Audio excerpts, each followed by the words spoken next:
pause for a moment before you move on to anything else. Before your attention is pulled toward the next notification, the next video, or the next thing competing for your focus, I need you to stay here and hear this clearly. What God is saying is not a rejection of you, your purpose, or the future that has been forming around your life.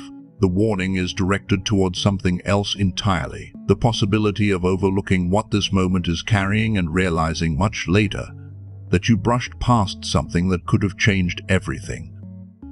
There is a reason this message feels urgent. Somewhere within the season you are living right now, a specific arrangement has been taking shape. Certain people, circumstances, opportunities, and moments have been moving into position for far longer than you can see from where you stand. What appears random on the surface may actually be part of a sequence that has been unfolding with intention, and there is more happening beneath the visible layer of your story than you realize. Yet there is another reality working alongside it. The resistance you've been facing is not always loud or obvious. Often the greatest interruptions arrive quietly, hidden inside familiar reactions and thought patterns that feel so normal you never stop to question them. Many people never lose their opportunity because of some dramatic collapse. They lose it because they respond the same way they always have and never recognize that a decision was being made in the process. When God creates an opening in someone's life, it is not designed as a test of whether they deserve it. It is not a trap waiting for them to fail, nor is it merely another obstacle placed in their path. A true divine setup is an alignment of timing, relationships, resources, and circumstances intended to move someone from one chapter of their calling into the next. Looking back years later, these are often the moments people point to when they say, "That was the turning point. That was where everything shifted." What makes these moments so important is that they rarely arrive wrapped in the kind of significance people expect. Sometimes they appear through an ordinary conversation, a simple invitation, a small decision, or a message that seems almost easy to overlook. The power is not always visible when the opportunity first appears. The significance becomes clear later through the direction it creates and the path that opens because someone chose to engage with it fully rather than pass it by. When a person moves through one of these moments, they gain more than progress. They step into a deeper level of understanding, authority, and readiness that could only have been developed through that specific passage. That is why resistance often targets the setup itself. The goal is not merely to slow you down. The goal is to keep you from receiving what becomes available only when you move through the door that has been prepared for you. The challenge is subtle, because it usually appears from inside the opportunity rather than outside of it.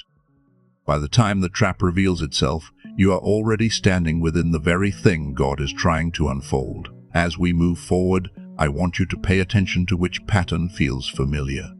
Not the most dramatic example, or the one that sounds the most spiritual, but the one that mirrors something you have actually lived through. The patterns that hold us back are rarely generic. They are shaped around our history, our fears, and the places that still carried tenderness from previous disappointments. The first pattern appears when something important arrives in a form that feels too ordinary.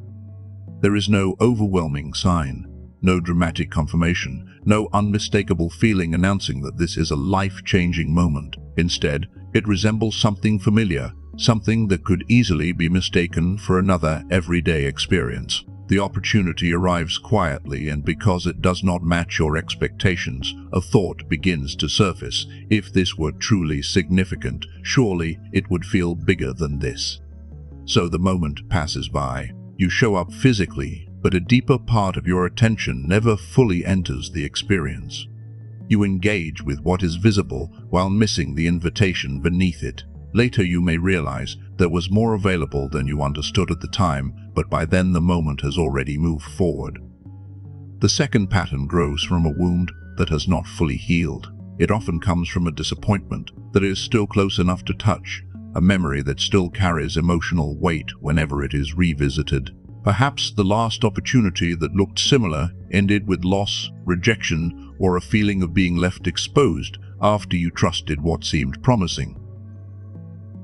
The experience taught you something, and now that lesson sits quietly beneath the surface. When a new opportunity appears, the resistance does not need to convince you that God has forgotten you.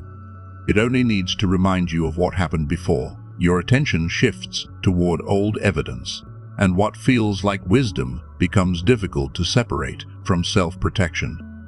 You step back because caution feels reasonable, and the pain you are guarding against is real. The wound exists.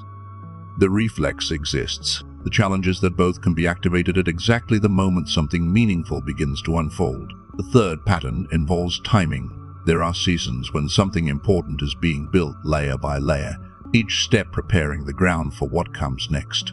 Yet impatience has a way of entering the process and whispering that if this were truly meant for you, it would be happening faster. Slowly, the focus shifts from what is being built to how long it is taking. The pressure grows and the temptation becomes believing that the pace itself is evidence that something is wrong. When that pressure takes hold, one of two things usually happens. You either walk away because the process seems to have stopped moving, or you try to force a result that was meant to unfold in its own time. The problem is that some things can only grow through sequence, through patience, through allowing each layer to complete its work before the next begins. When urgency takes control, it disrupts the very rhythm that was meant to carry you forward, and what needed steady trust struggles to survive the strain of being pushed. The fourth trap is far more subtle because it often arrives wearing the appearance of an answer. Before the deeper work has fully matured, something similar appears and offers immediate relief. It may look like the relationship you hoped for, the opportunity you prayed about, or the breakthrough you have been waiting to see. On the surface, it seems close enough to the real thing that it feels reasonable to embrace it without question. The challenge is that timing matters as much as the opportunity itself. A connection that arrives before the foundation exists to sustain it, or a platform that grows faster than the character needed to carry it, can satisfy the immediate desire while quietly interrupting a greater process. What appears to resolve the longing may actually release the very hunger that was helping you remain engaged with the deeper preparation taking place underneath. This kind of substitute rarely arrives to cause obvious damage. More often, it simply becomes comfortable enough to settle for. By the time the fuller opportunity appears, the desire that would have moved you toward it has already been satisfied by something smaller, and the deeper invitation passes by unnoticed. The loss is not always dramatic. Sometimes it is simply the quiet exchange of what was possible for what was immediately available. The fifth trap speaks to those who care deeply about wisdom, discernment, and getting things right. An opportunity appears, and almost immediately questions begin to surface. How do you know this is truly from God?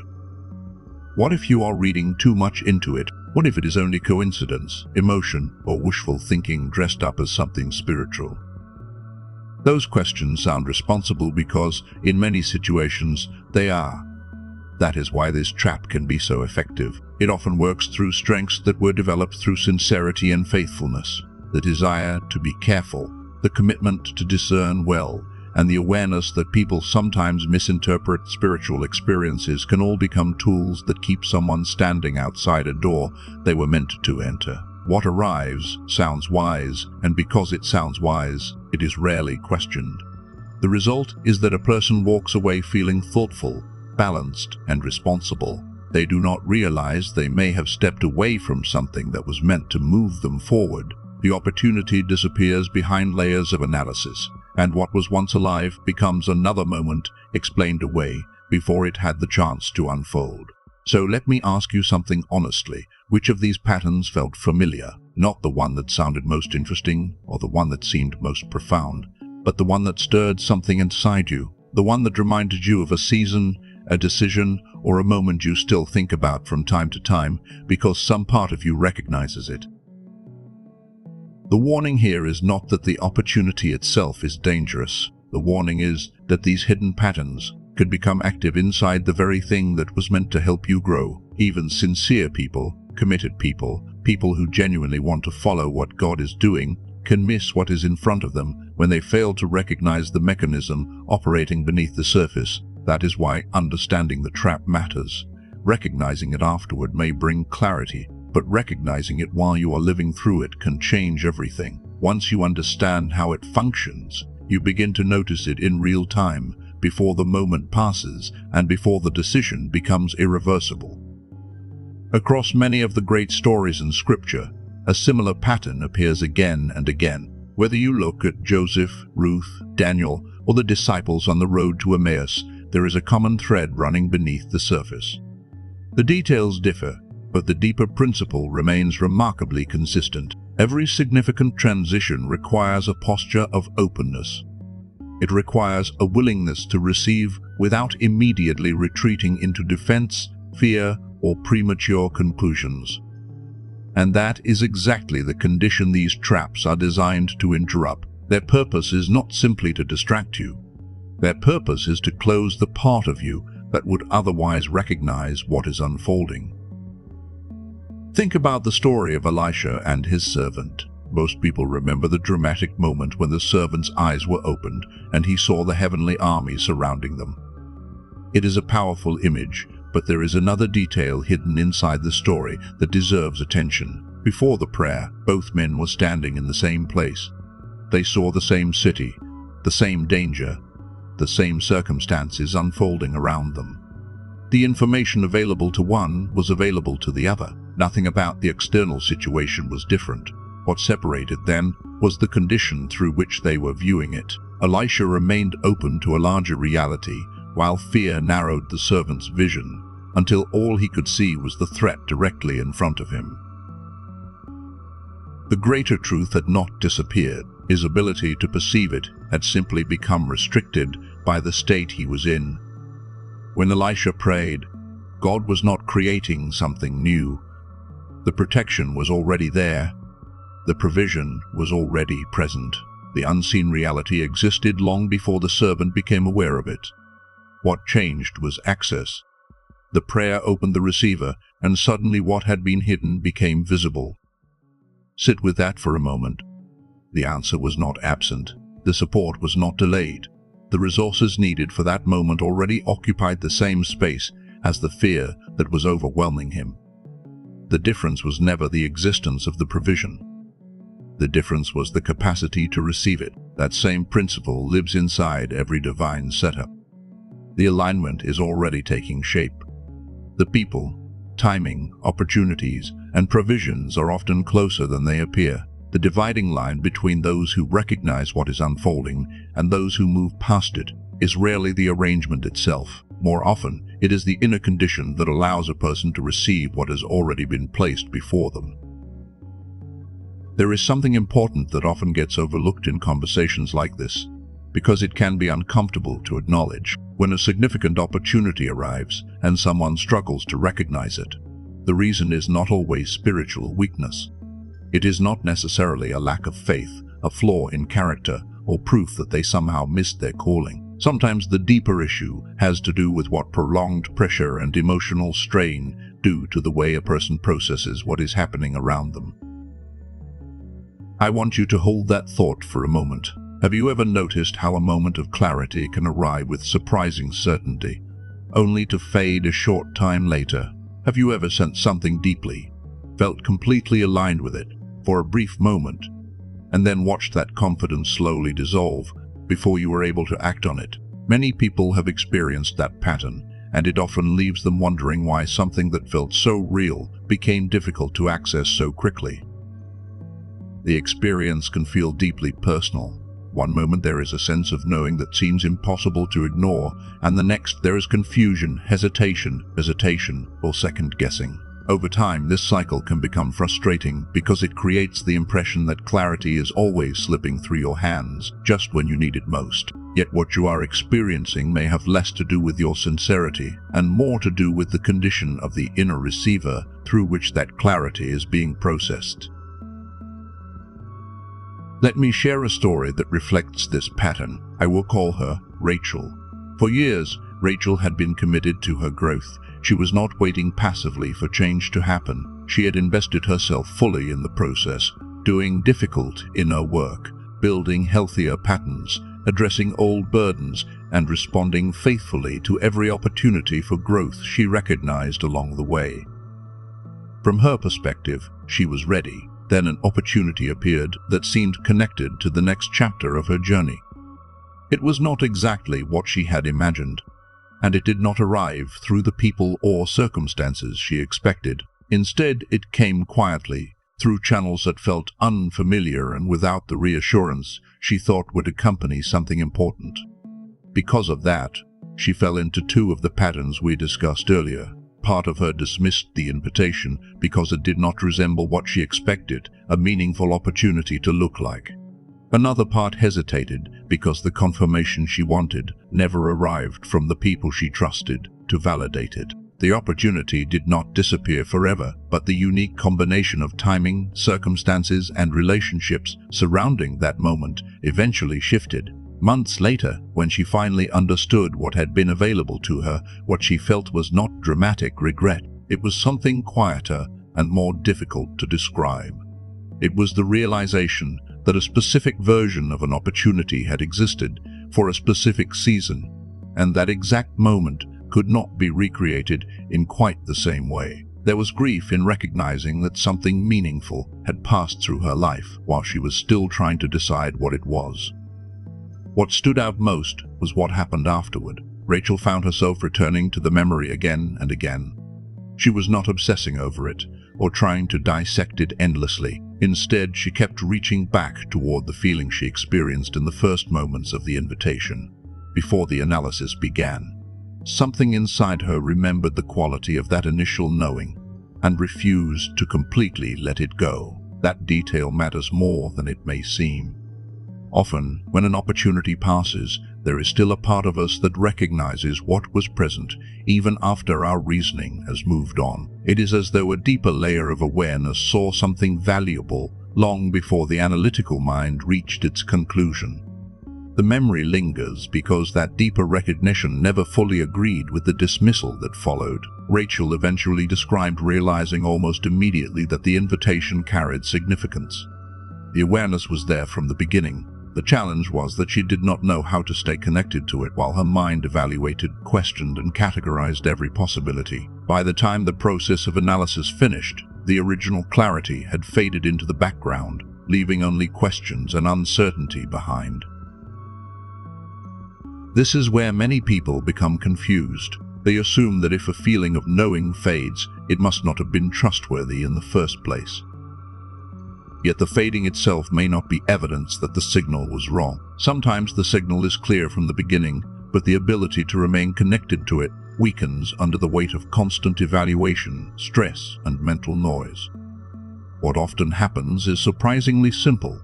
A meaningful impression arrives, and the analytical mind immediately begins working on it.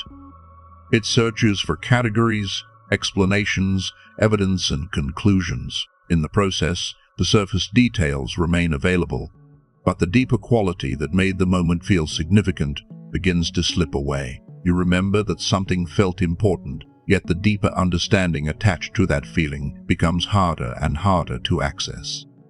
Eventually, you are left holding the memory of the signal rather than the signal itself. The opportunity that required a response from that deeper place continues moving forward, while you are still trying to determine exactly what happened. By the time certainty seems necessary, the moment that carried it may already have passed. So far, we have identified the patterns that interfere with recognition. We have explored the importance of receptivity and why openness matters when something meaningful appears. We have looked at the story of Elisha's servant and considered Rachel's experience of understanding too late what had once been available. Together, these pieces reveal a clearer picture of why important moments are sometimes missed, even by sincere and thoughtful people. Now we arrive at the next step. Understanding the problem creates awareness, but awareness alone is only the beginning. The question becomes how to recognize these moments while they are happening, rather than after they have already passed. What follows is a set of practices designed to strengthen that awareness and help you develop what could be called setup literacy, the ability to recognize a significant opening while you are still standing inside it, rather than only seeing it clearly once it has become part of your past. What I want to share with you now is not theory. These are simple practices you can return to again and again. Practical ways of strengthening your ability to recognize what is unfolding while you are living through it, rather than after it has already passed. Each one addresses a different pattern we have discussed, and together they help create a deeper awareness of what may be taking shape in your life.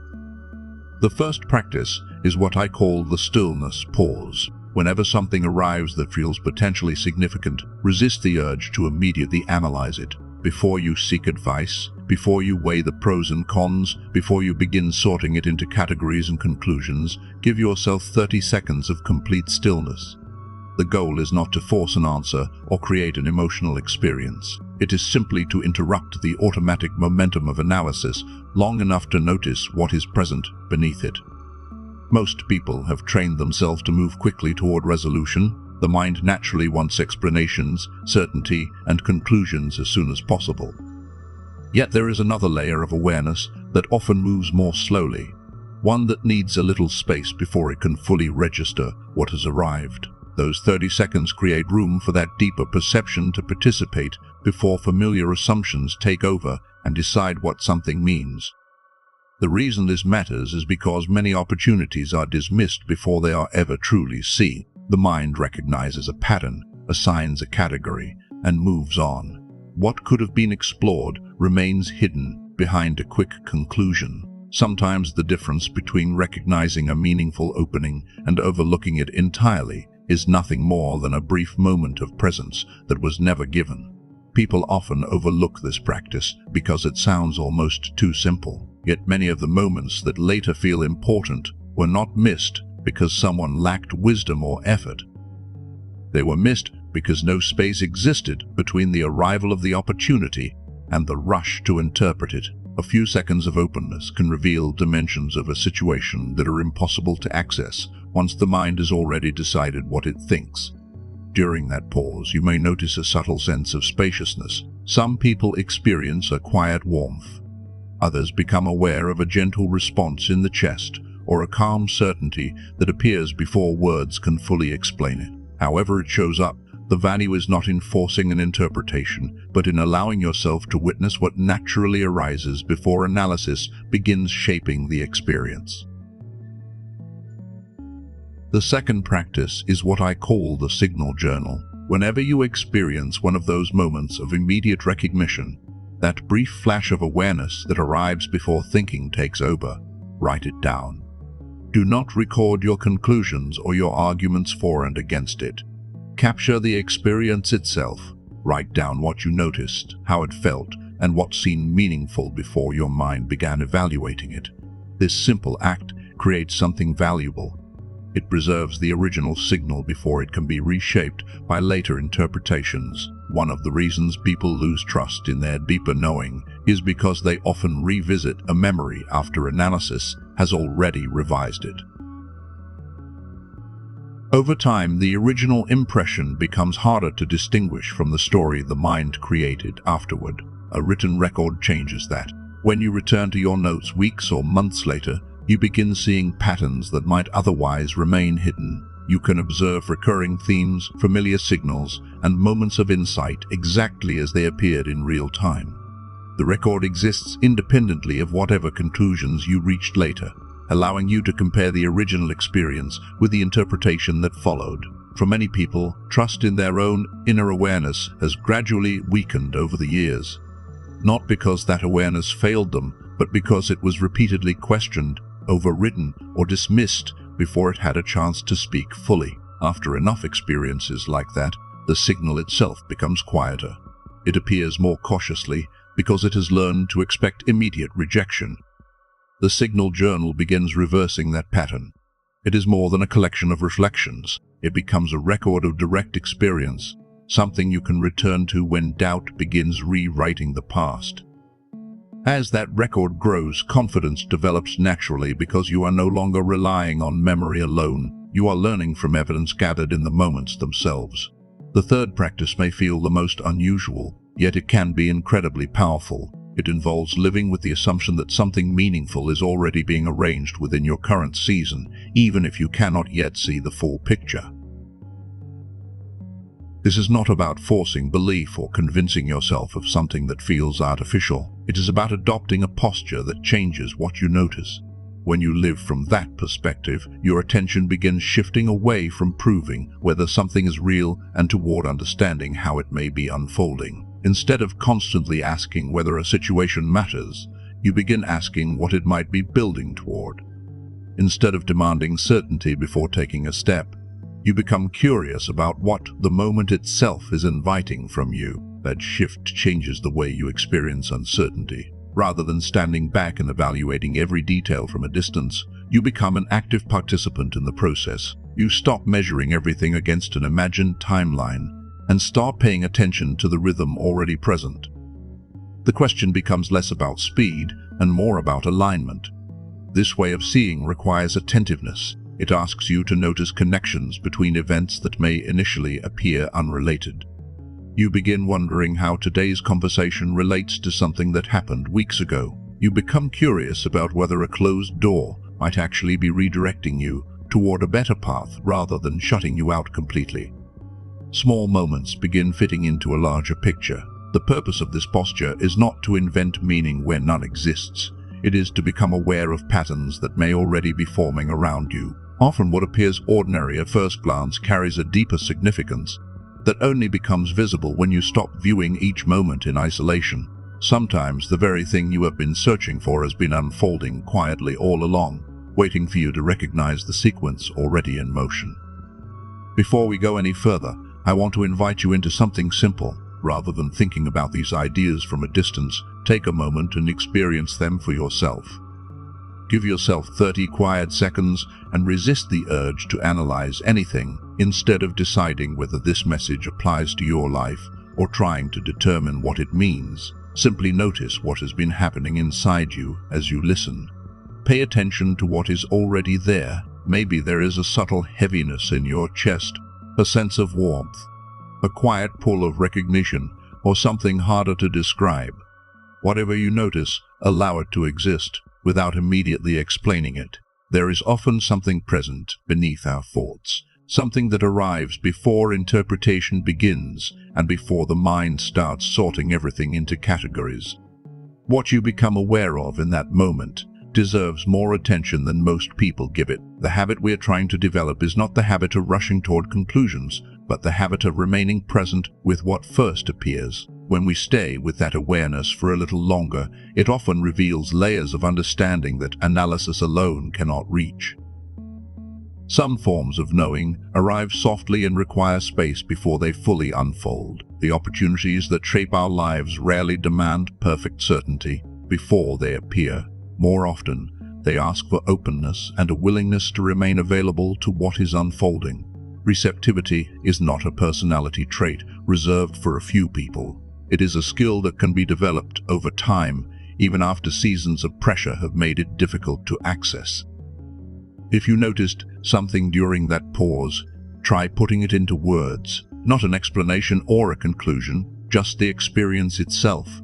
Describe what was present before you decided what it meant. There is something powerful about naming an experience honestly, especially in a space where people are learning to listen to those quieter parts of themselves instead of immediately dismissing them. Many people spend years feeling isolated in what could be called the almost season.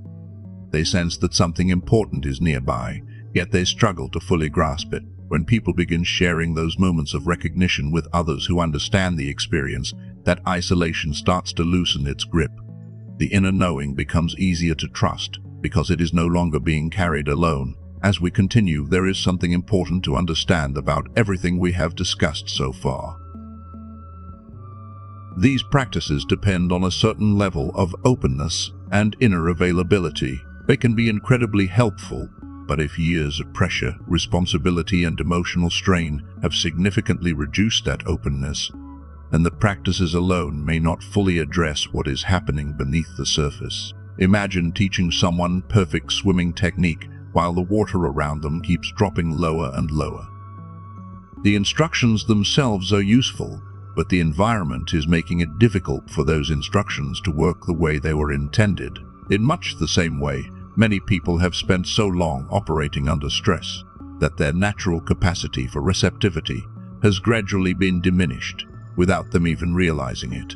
If you have ever wondered why moments of clarity seem brief, why deep certainty sometimes fades before action follows, or why you keep finding yourself standing near important transitions without fully stepping into them, there may be more involved than simple hesitation.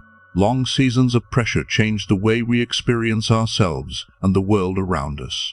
They affect how we process information, how we respond to opportunities, and how easily we remain connected to deeper forms of awareness.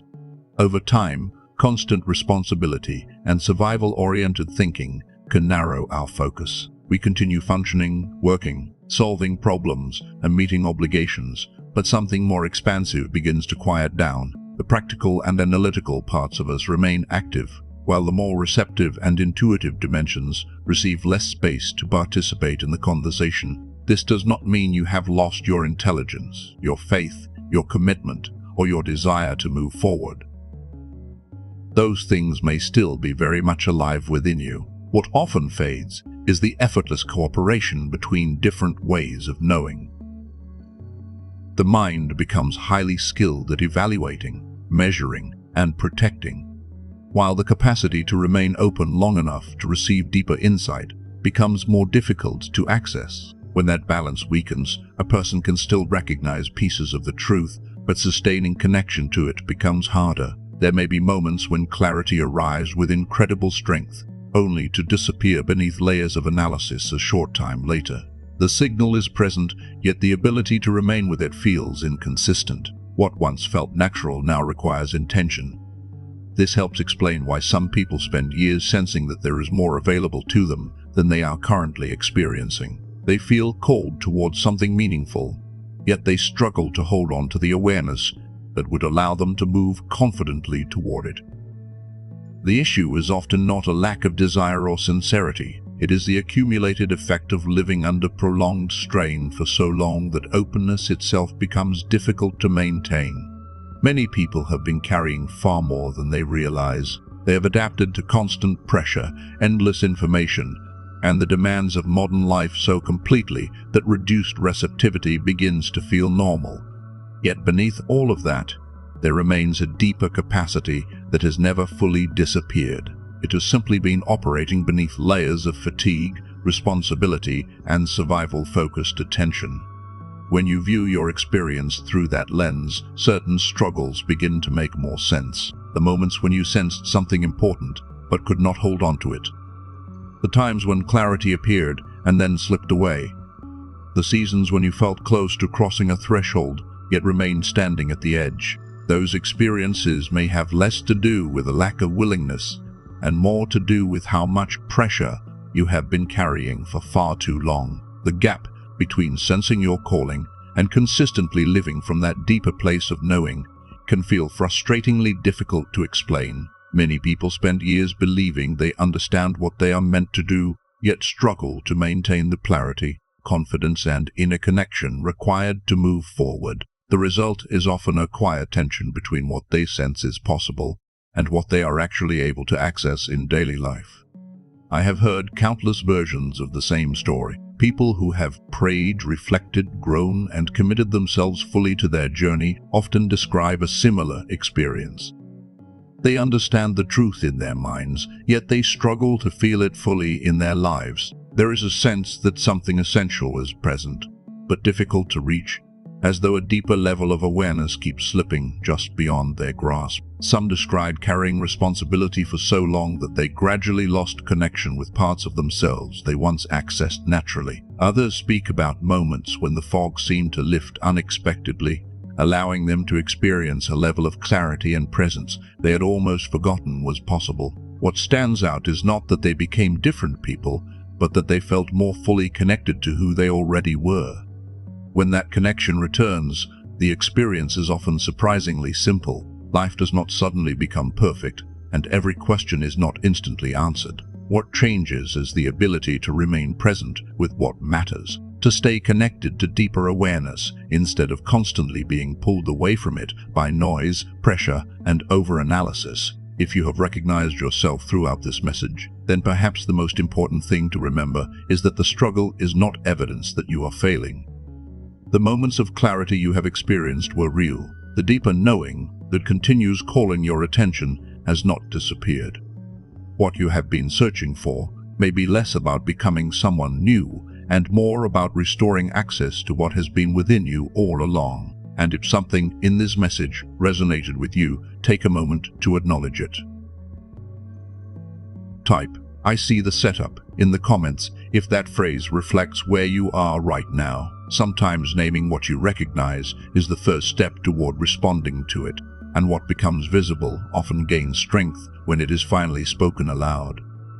The path ahead still requires your willingness, your attention, and your participation. No external method can make choices for you or walk the journey on your behalf. Yet the more connected you become to your own capacity for receptivity, the easier it becomes to recognize what has been quietly unfolding around you, and to respond when the moment to move forward arrives. Before we move into the final thoughts of this message, there is something important I want you to carry with you. The opportunity God places before a person is rarely a single moment that disappears forever. If it is missed, life is more gracious than that, and divine timing often creates more than one doorway across a lifetime. Yet every season carries its own unique combination of timing, relationships, readiness, and circumstances, and those combinations are not meant to remain unchanged indefinitely. What is available to you right now belongs to this particular chapter of your journey. The shape of it, the lessons within it, and the people connected to it all carry a quality that is unique to this season. As time moves forward, new opportunities will come, but they will arrive through different arrangements and different conditions. That is why learning to recognize what is present now matters so deeply, because every season carries something that cannot be experienced in exactly the same way again. As we come closer to the end of this message, I want to speak directly to the place where you are today.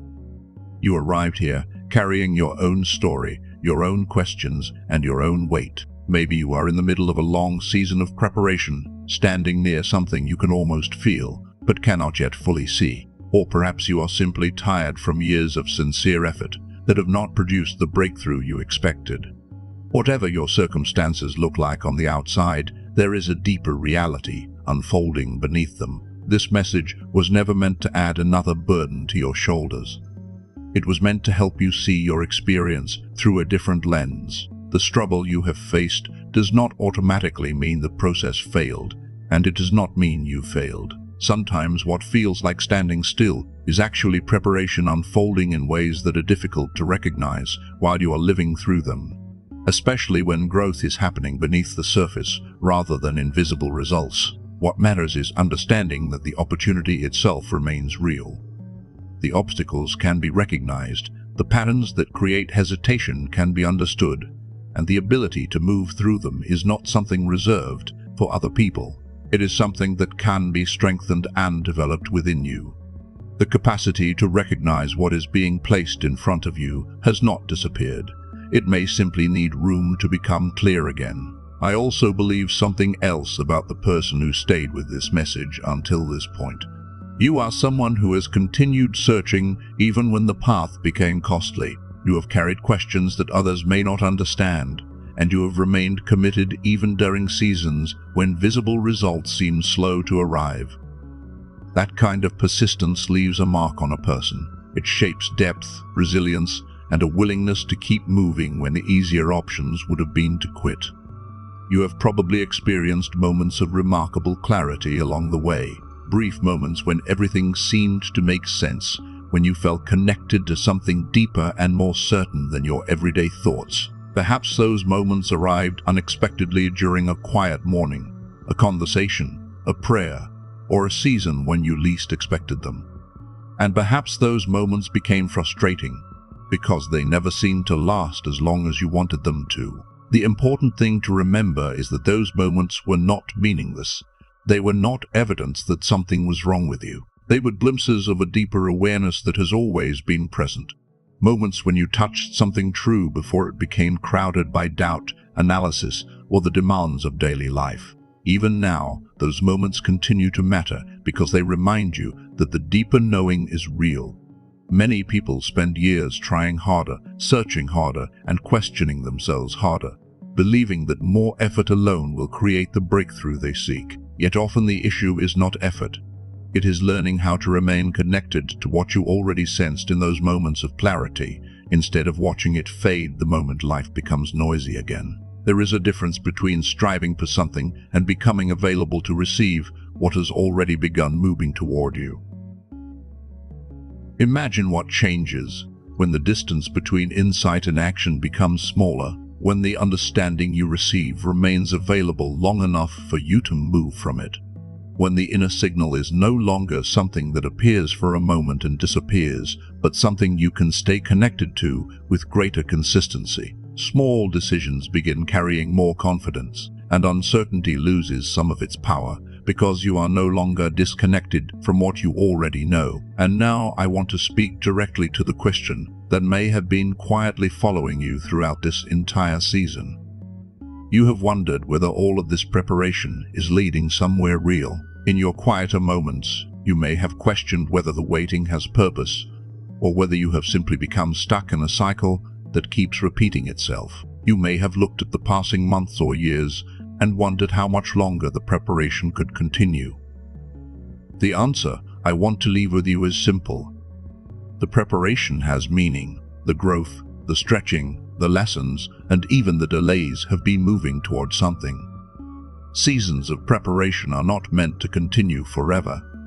They are designed to shape a person for the passage that comes next. What feels unfinished today may actually be much closer to completion than it appears from where you are standing. There are things being developed within you that could not have been rushed. Certain forms of wisdom only come through experience. Certain forms of strength only emerge after endurance.